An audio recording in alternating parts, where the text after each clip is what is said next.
luminaries, influencers, scientists, philosophers, sages, poets. Our goal is to bring you as much information uh, as we can to impart a perspective on whole health, healing, integrated ideas about well-being, the future of well-being, the future of technology, the future of energy, the future of food, the future of transportation, and much, much more.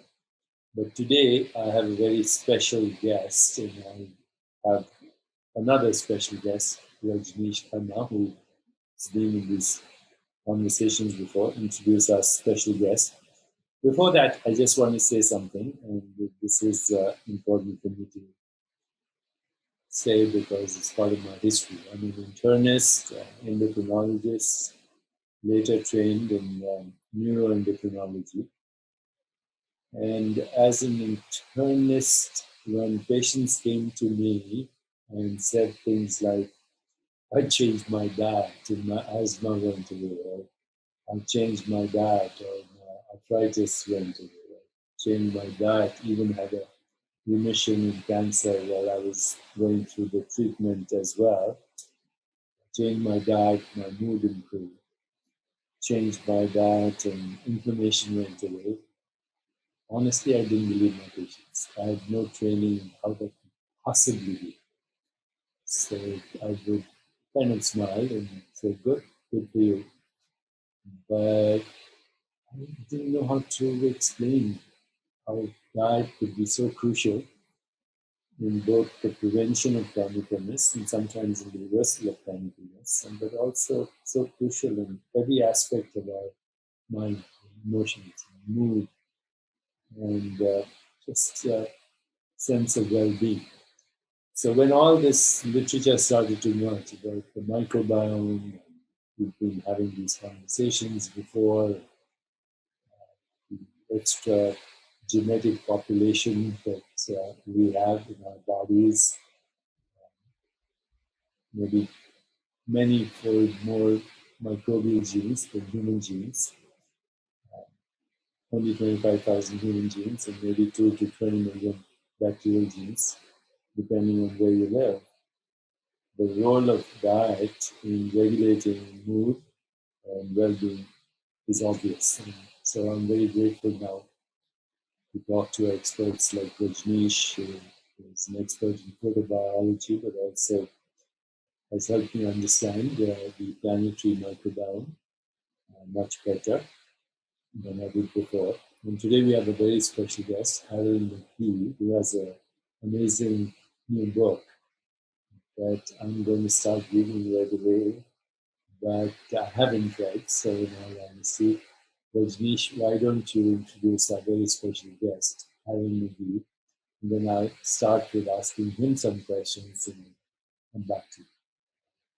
Thank you, Deepak. As always, it's a pleasure to speak with you and also introduce Harold McGee. Um, Harold is a writer on food science and cooking. Of course, the award-winning book on food and cooking, I think, is worldly known. He's a former writer for New York Times and many accolades and awards. I met Harold almost 6 or 7 years ago at Carnegie Institution at Stanford when I was working with my former advisor, Professor Winslow Briggs, who unfortunately passed away in 2019. But I wanted to show a quick. The reason I met Harold was because Winslow shared with me this Nature paper, which was about why whip egg whites in copper bowls. Wow.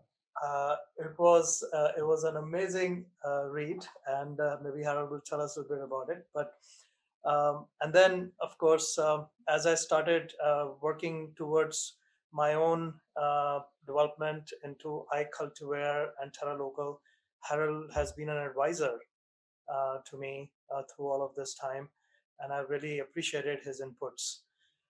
So then recently, he has this new book, which we are most likely going to talk about, which is Nosedive, a field guide to the world's smells. And I would say that I have read it, and it's a really deep dive into everything that you can imagine that has a smell, starting with cosmos to earth to animals to plants to food, perfumes. I think it's going to be a field guide to smells, especially these days when we know that smells can impact mood. And so just a couple of terms that I really liked: the hero carbon. I think Harold will mention that, and also olfactory comfort, which is, when we don't have our loved ones around us, we seek their presence through their clothes or smells. So with that, I think I would give it back to you, Deepak. Okay, very good. Thank you for that introduction, Rajneesh, Harold, and thank you for joining us. And I would always start uh, these conversations by asking my guests a little bit about their life before we get into the topic. Where did you grow up? And what were your early influences, education, and basically a short journey to where you are right now? How did you happen to be speaking on this topic? But I want to know a little bit about your life. So would you let us know? Of course, and thank you so much for having me here. It's a great pleasure to be speaking with both of you.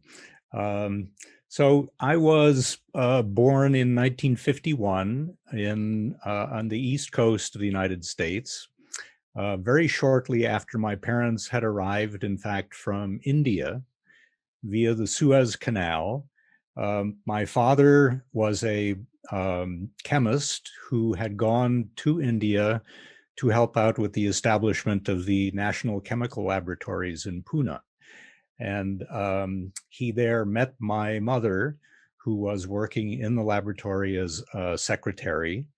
And they married, and he was from Ohio, so he came back to the United States. They landed in Cambridge, Massachusetts, and that's where I was born. Your mother, was she Indian or was she American? My mother was about half Indian. So her father was British. Her mother was from Mahe, and her mother had a complex and interesting background herself. Some French, some Portuguese, some Indian.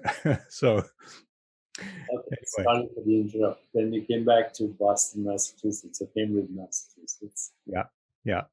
And then grew up in the Chicago suburbs, and then went off to school. And I'd been interested from very early on in astronomy, in the stars. And so I ended up going to Caltech for my undergraduate work, majoring in astronomy.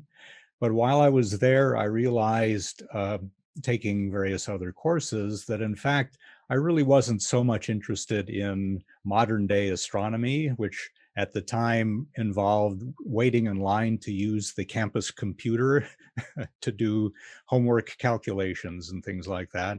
That wasn't what interested me about the stars. And I realized that it was really more how astronomy made me feel about my place in the world. So I ended up majoring at Caltech in literature and philosophy. So I have a mongrel degree, a Bachelor of Science degree in literature. I then went off to graduate school, studied the English Romantic poets, and wrote a PhD dissertation about them. But I couldn't get a job teaching literature. So my friends on the faculty suggested that I draw on my background in science and do something with that, was the way they put it, do something with that.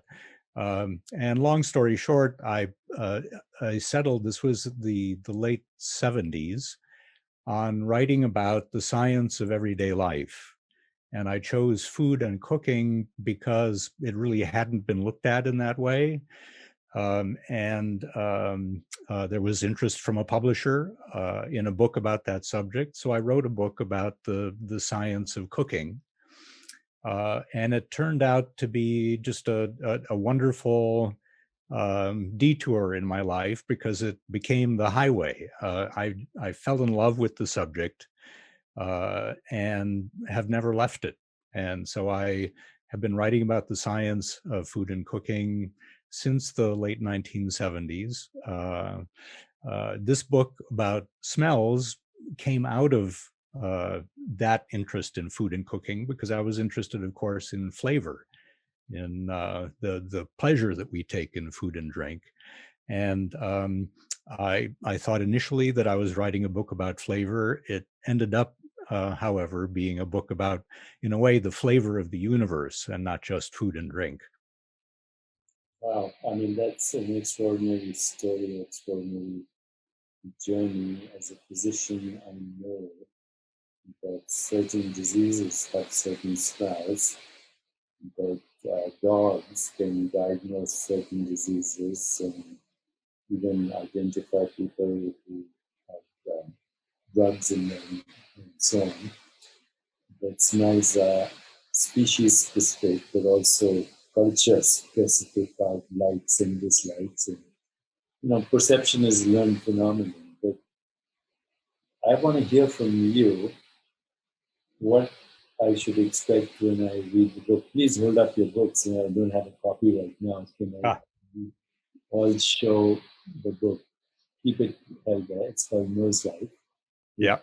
Guide to the World's Smells. I love the title. I love the subtitle. Could you please tell us what we can expect to learn when we read this book? Yeah. Well, as I say, it started out as a book about flavor, and then I realized by wondering why it was that certain flavors in foods echoed other things in the world that we don't eat. For example, green tea can taste like the ocean, and wines are often described as having a flowery aroma or sometimes a leathery aroma. That led me to wonder why it is that we make these connections in our minds between these very different things. And that led me to ask the question why it is that these things in the world have the smells they do. And so it became an exploration of smell in general.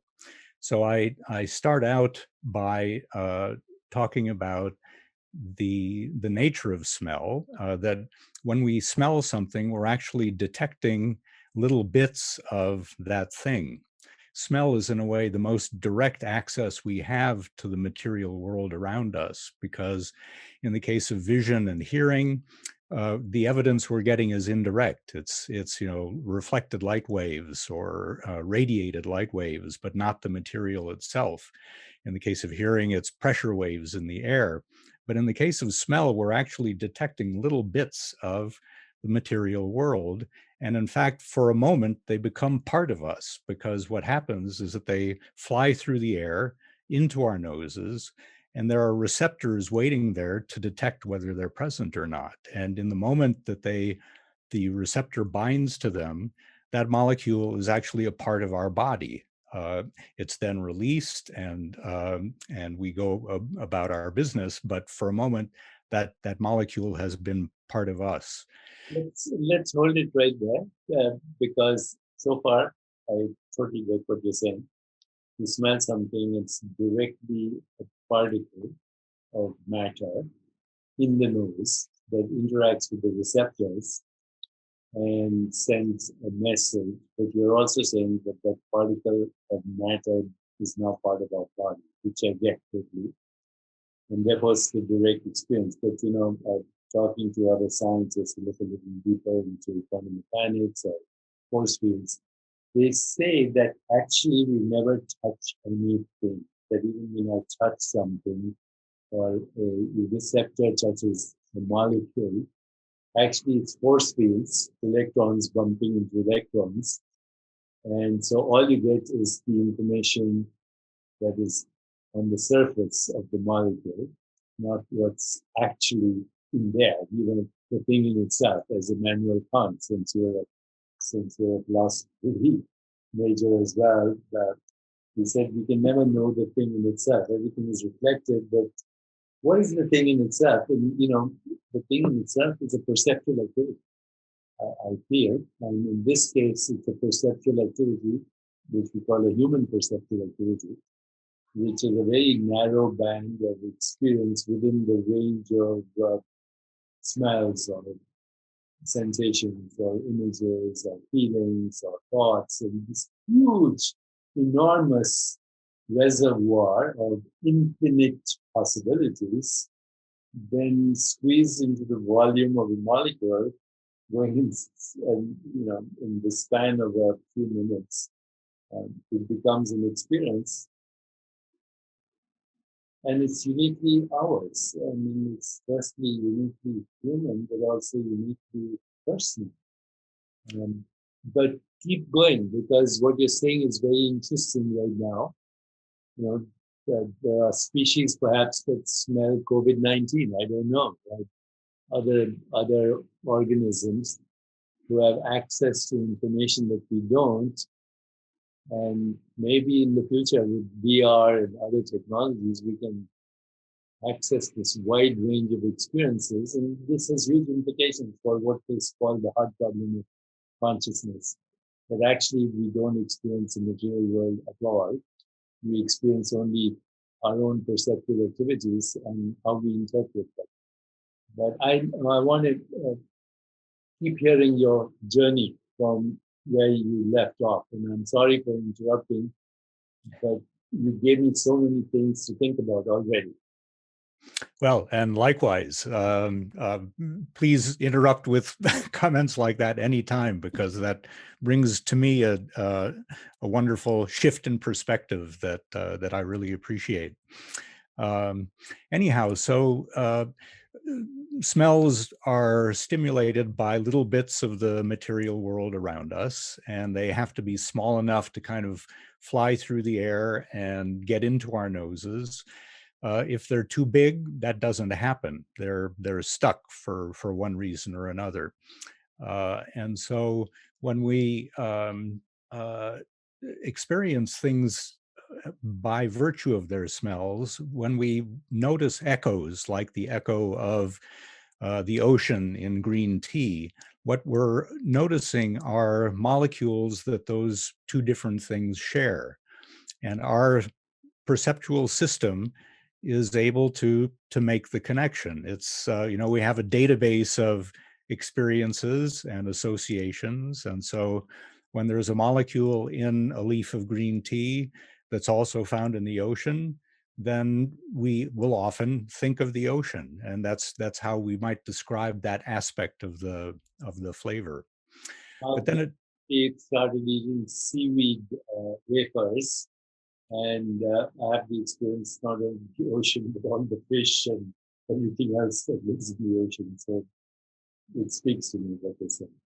Yes, yeah, and that's in a way really what this book is about, is just to get people to pause and pay attention to these things that we kind of let fly by in our minds as we're eating a piece of food or sipping on some tea.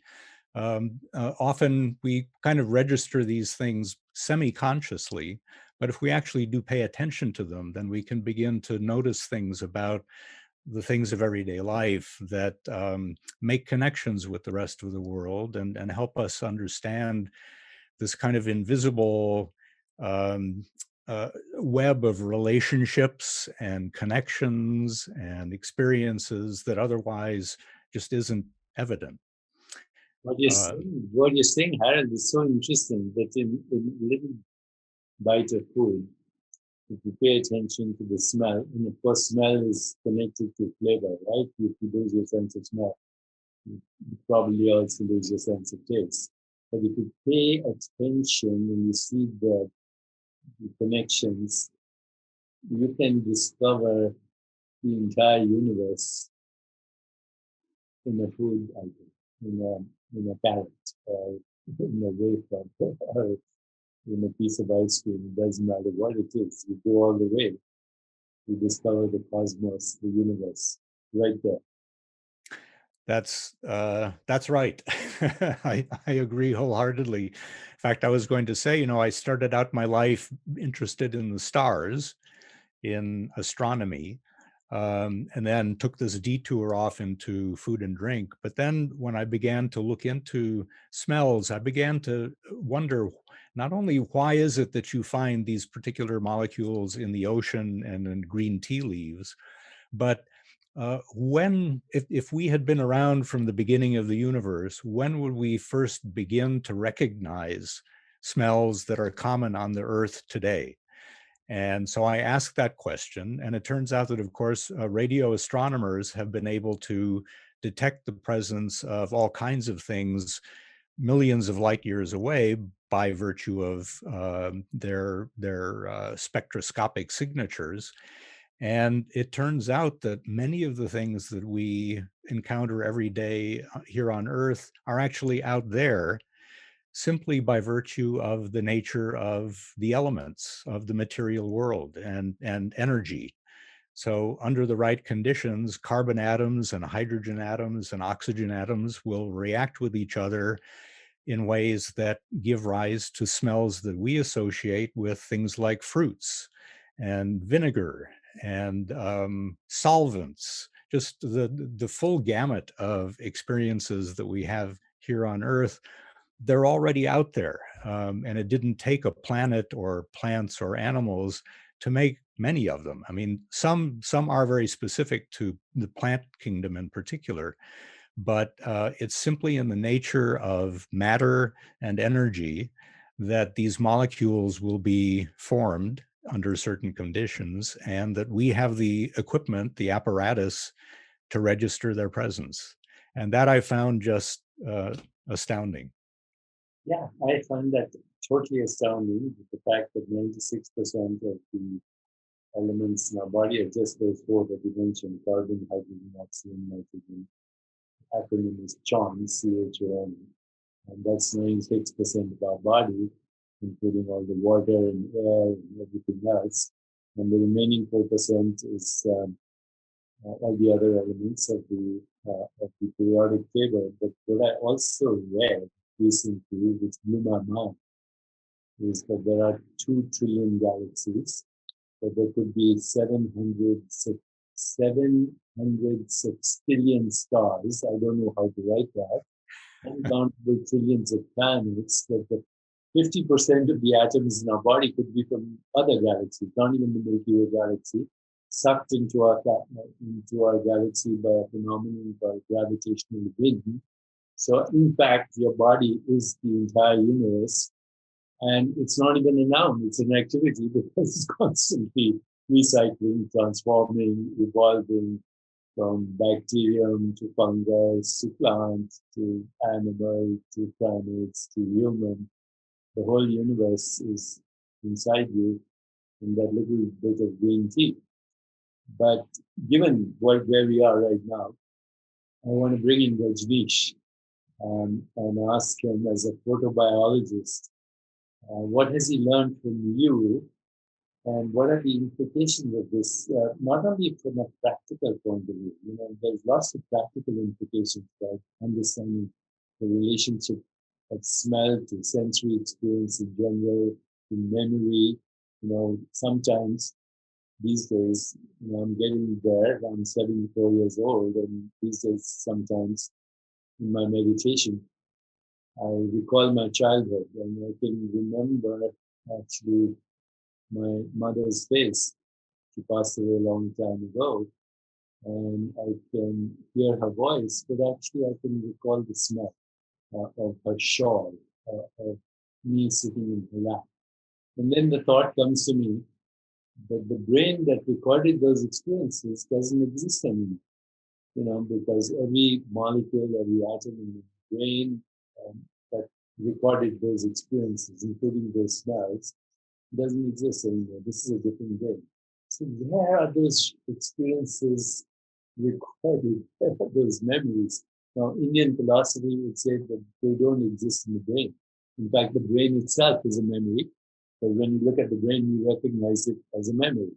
So this leads to the bigger conundrums in cosmology, hard problem of consciousness, what's the universe made of, etc., etc. It gets very, very bewildering. So Rajneesh, a little bit on what you can share with us. This is conversation obviously cannot achieve its completion today. There's too much here. But Rajneesh, please comment on what Harold has said and anything that I may have added to that. Thanks. I will add, I think, something about photosynthesis since talking about photobiology.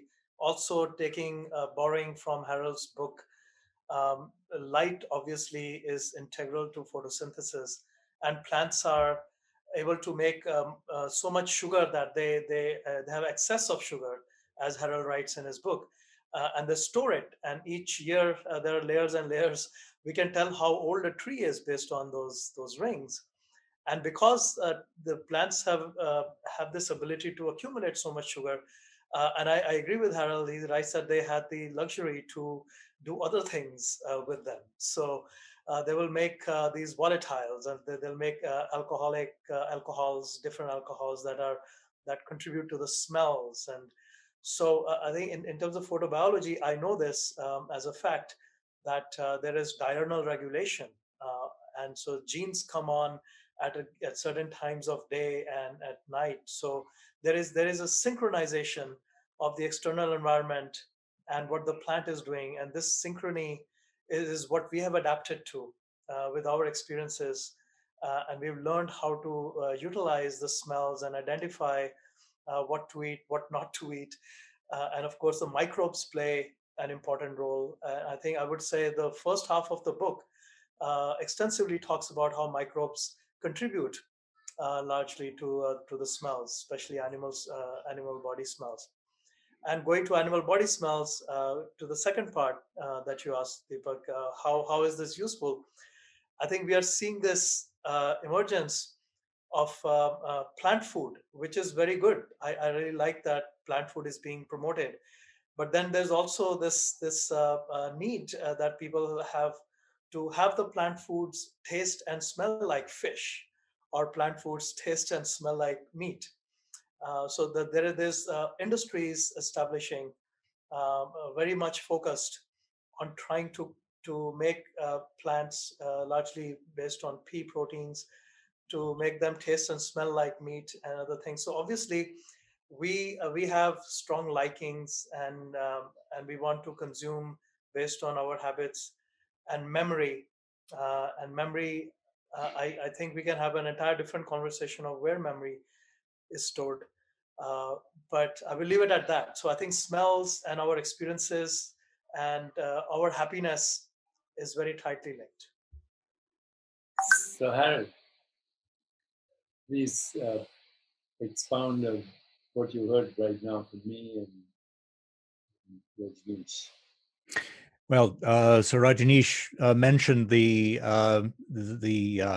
ability of plants to harvest energy from the sun and matter from the soil and the air, and build these tremendous structures that we call trees. And along with that, they're able to, as he said, explore other possibilities for matter and energy. And because they're stuck in one place on the earth and can't run away from predators or other kinds of trouble, they basically deal with the world by way of volatile chemistry, by way of these small molecules that can fly through the air. And so they defend themselves from animals by emitting these warning smells. If you think about garlic and onions and things like that, you can see how that might be working. But it's also true of herbs that we think of as delightful and pleasant and use all the time without much manipulation, kind of manipulation that onions and garlic require. So things like thyme and rosemary and the most pleasant herbs are actually pleasant to us because they're filled with these defensive volatile molecules that are there to warn off and ward off animal predators. They don't bother us because we're always diluting them. We're adding them to other things just to give us a little bit of an extra sensory hit. And so if you imagine, for example, a caterpillar taking a bite into a mint leaf, it's going to be a very different matter than our taking that same mint leaf and putting it into a glass of sparkling water to give us that wonderful aroma. And you can kind of explore what it might be like to be a caterpillar by taking a fistful of mint and stuffing your mouth with it and seeing whether that's pleasant. And I can testify about that. So many of the aromas that we really love in food and drink are actually generated by plants, which are these remarkable chemical inventors to defend themselves. An important category of exceptions to that are the volatile molecules, the smells that they make to attract animals to do their bidding, because again, they're stuck in one place, they need help, and so they rely on insects to pollinate them, to carry pollen from one flower to another. And that's why flowers have the remarkable aromas that they do. And they also require or benefit from animals taking their seeds, once those flowers have been pollinated and the seeds are produced, taking the seeds far away from the parent plant so that the offspring can spring up somewhere else and not compete with that plant with if it just dropped right down for exactly the same little patch of ground and its resources. So fruits are delicious because we're doing the plant's bidding. The plants are asking us to help out in their project of reproduction, and we happily do so. And it's fascinating how there's kind of cross-pollination, so to speak, between or among these different functions. So compounds that are used in one context for defense can be used in a different context for attraction or for signaling to animals that, you know, the flower is open or the fruit is ripe. And it's just fascinating to kind of go plant by plant and look at these different strategies that they use to live. And our great pleasure in food and drink often comes down to our tapping into this web of relationships that long predates any human being on the planet. So I have two comments right now based on what you said and based on what you spoke. But before I actually go to those two comments, I should mention that in Ayurveda, which is an ancient healing system from India, you probably know about it, and they talk a lot about aromatherapy, and right now aromatherapy is getting popular. So in Ayurveda, smells that are stimulating increase energy. The smells that are cooling are anti-inflammatory. Smells that are soothing are also anti-inflammatory. So in our system, floral and fruity smells are calming. Mint and minty smells are cooling. Spicy smells are stimulating. And when we look at these relationships, cooling, calming, stimulating, we look at the epigenetic activity that's happening as a result of these aromas. Actually, there's a whole alchemy of modalities for treatment using smells, depending on whether the body is inflamed, the body is too hypermetabolic, hypometabolic, etc., etc. Only now we are beginning to look at the epigenetics of that. But as listening to you, more than that, two things occurred to me, which I was going to go into. One is from a purely physicalist point of view, and physicalist human, it's human construct that we live in a physical world made of matter, energy, and information. But let's assume that we do, that we live in a physical world made of matter, energy, and information. Then it's very obvious that bees and bugs and trees and plants and fungi and stars and planets and exoplanets and life on this planet and photons, it's all a correlated activity. It's one activity of the universe, even from a physicalist point of view. And reductionism, in my view, is dead, basically. It doesn't explain anything, maybe only partially. But I'm looking at this from a whole consciousness perspective. So if you go into the Indian philosophical systems, there are two words that are used. One is Maya. Maya means illusion. The physical world that we see is actually a human perceptual experience within a narrow band of activity. Photons that we experience are 1% of the electromagnetic spectrum. Our hearing is less than 1% of the acoustic spectrum, and everything else is all just a very fragmented part of reality. But it's our reality. It's our reality. And it's our reality as a result of qualities of awareness, what philosophical systems call qualia. Qualia means any quality of awareness that appears in the stream of consciousness, either as a sensation or a sense perception or an image or a feeling or a thought, or even a measurement, because even what we measure, metrics, appear on the stream of consciousness as a quality of awareness. So once we understand that it's qualia alchemy that gives us the experience of what we call the physical world, that qualia alchemy defines what Indian philosophy calls Maya, the illusion. And interestingly, the word Maya is related to the word meter, metrics, matter, music, mother, matrika, time, measurement, music. These all words come from that one word, Maya. Mother. The mother of all experience is Maya. And experience is a quality of awareness.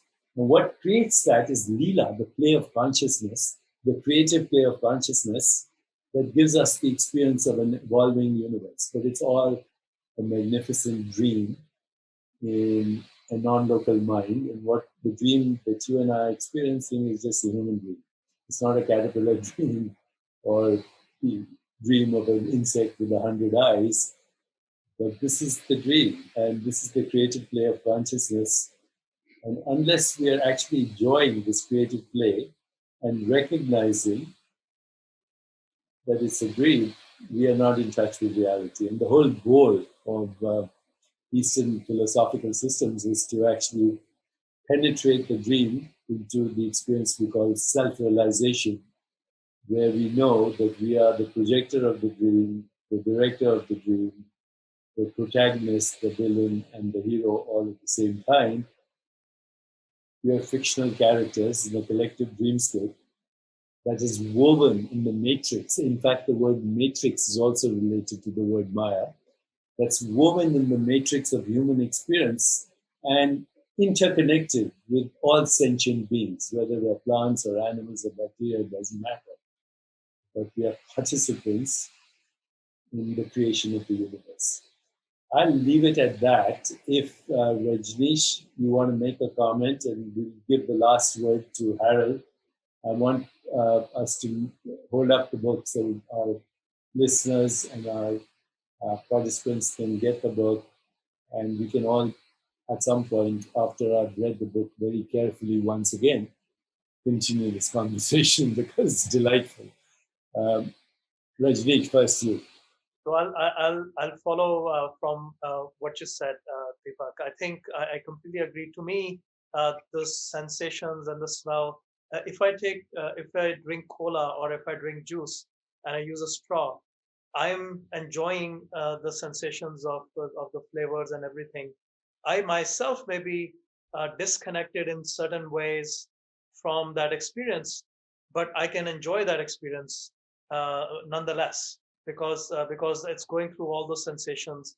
So the consciousness experience, which may be non-local in the bigger picture, but in terms of the moment when the sensations are active and when something is happening, uh, um, I'm able to enjoy it that particular time, and maybe that is our role and our play uh, to be living.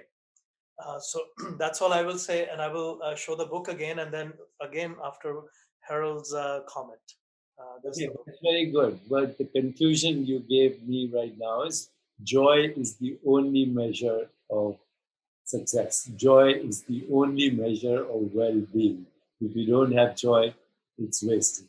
And smell is a window, a corridor to the realm of infinite possible experiences, and we can choose experiences, including flavors, smells, textures, colors, shapes, forms, images, all to create that experience of joy. Harold, last words. I'd like to see the book again for our. All right, there it is. And I would just say that I have loved listening to your depicting the nature of the cosmos that we live in. And one of the things that I think is especially interesting about smell is even though we even though it has a material basis, we're detecting molecules, because it's invisible and it's inaudible and it's intangible, and because it comes and goes so quickly, sometimes without our even being able to quite recognize what it is that we're experiencing, it to me has the feeling of a material version of thought and emotion. It's always changing. It's always fading in, coming in, evoking emotion, evoking thought, but not in a fixed way, not in the way that a, a, a scene, a visible scene does, or the way a particular sound does. So yeah, I love the fact that um, uh, what you've described about the nature of the world is in a way reflected in what it is that I've been writing about for the last 10 years. This has been an extraordinary conversation, extraordinary, brilliant conversation. I'm very grateful to speak to Harold, McGee, and Rajnish Khanna. And that final comments that our mind, our body, our emotions, our experience of the universe, it's one entangled experience in the wholeness of being. And so with that, I think we can conclude today's conversation. Hopefully to be continued.